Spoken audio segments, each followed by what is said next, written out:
Salam, selamat bertemu kembali para sahabat berziarah. Saya berharap kabar Anda sekarang baik-baik dan jauh lebih baik karena Anda diberkati oleh Tuhan. Amin. Amin, tentu saja saudara. Saat ini saya mengajak Anda melihat keadaan kita berkaitan dengan semangat kebangkitan Kristus. Beberapa hari terakhir ini dalam bacaan-bacaan yang dibacakan dalam perayaan-perayaan Ekaristi mulai menceritakan bagaimana pengalaman para murid bertemu dengan Yesus sang guru mereka. Kita akan melihat bagaimana para murid membangun relasi dan komunikasi dengan Tuhan Yesus sebelum kebangkitan Kristus. Kita akan melihat misalnya beberapa contoh bahwa ada semacam harapan atau keinginan untuk dalam tanda petik memanfaatkan relasi hubungan mereka, kedekatan mereka dengan Tuhan demi kepentingan diri. Itu yang kita boleh dikatakan relasi objektif dan relasi subjektif. Yesus lebih dilihat sebagai melengkapi kehidupan mereka dalam arti sesuai dengan kebutuhan mereka, sementara mereka menempatkan diri mereka sebagai subjek. Itu relasi objek subjektif. Sebagai contoh misalnya dalam peristiwa-peristiwa sebelum kebangkitan Kristus adalah permintaan ke orang tua dari Yohanes dan Yakobus,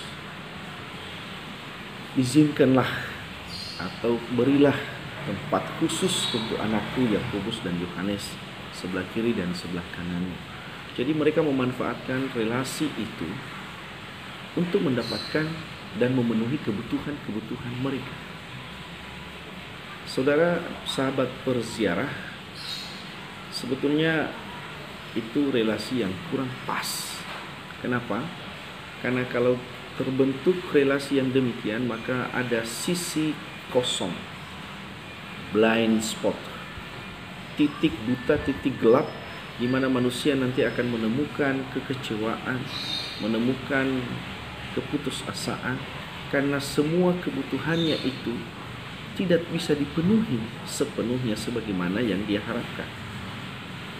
Tetapi setelah kebangkitan Kristus, beda sekali relasi yang mulai dibentuk oleh Kristus atau Yesus kepada murid-muridnya. Bahasa lain disebut adalah relasi intersubjektif. Relasi yang dibangun seimbang, di mana yang inti di sana adalah mengkomunikasikan diri, saling mengkomunikasikan diri. Kita lihat pengalaman Emmaus ketika mereka bersama-sama dengan Yesus, yang mereka bicarakan masih relasi objektif. Tetapi sebetulnya kemudian hari dalam penampakannya kepada murid-muridnya, Yesus mulai mengkomunikasikan dirinya kepada para muridnya. Dan tentu saja dia mengajak juga para murid untuk demikian halnya mengkomunikasikan diri satu sama lain secara terbuka. Contoh misalnya adalah Yesus mengajak mereka untuk makan bersama. Apakah kalian mempunyai ikan? Nah, ternyata ini adalah titik di mana Yesus selalu konsisten mengkomunikasikan dirinya dengan para muridnya dengan mengadakan perjamuan. Perjamuan ini menjadi cara atau sarana Yesus yang konsisten mengkomunikasikan dirinya kepada murid-muridnya.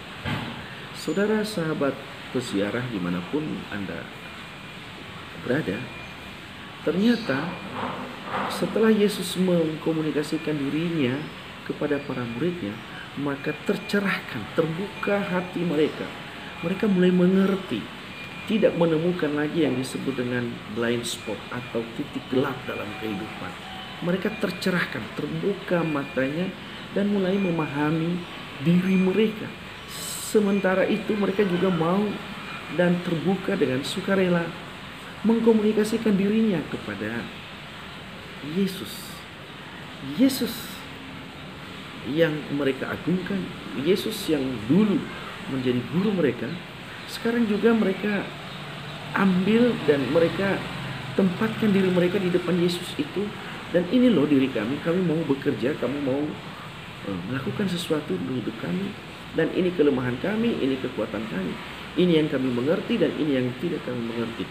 Apa adanya secara selevel.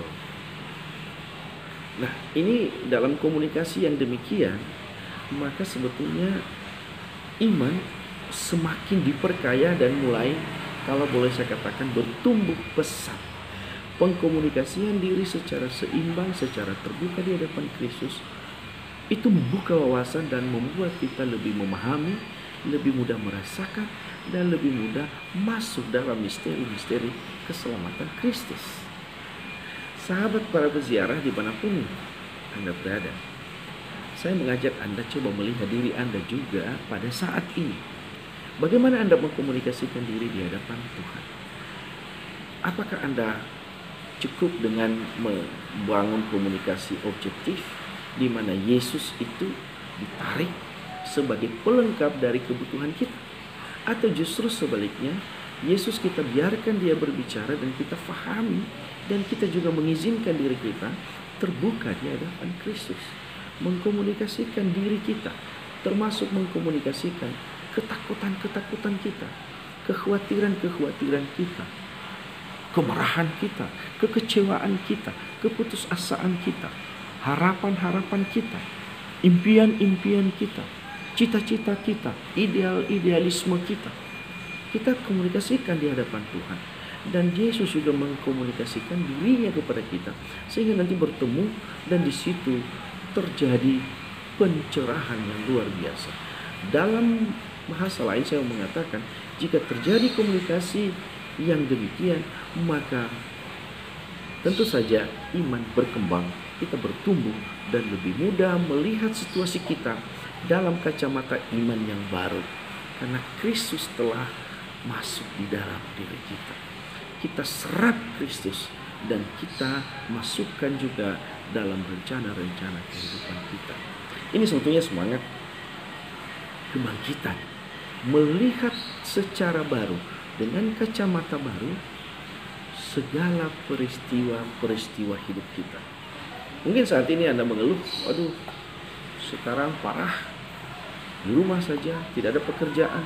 Orang yang bisnis akan mengatakan, aduh semua terganggu, tidak jalan. Orang yang jualan, tidak ada yang membeli. Orang macam-macam lah keluhannya. Belum lagi kebosanan, belum lagi ketidakpastian dan lain sebagainya.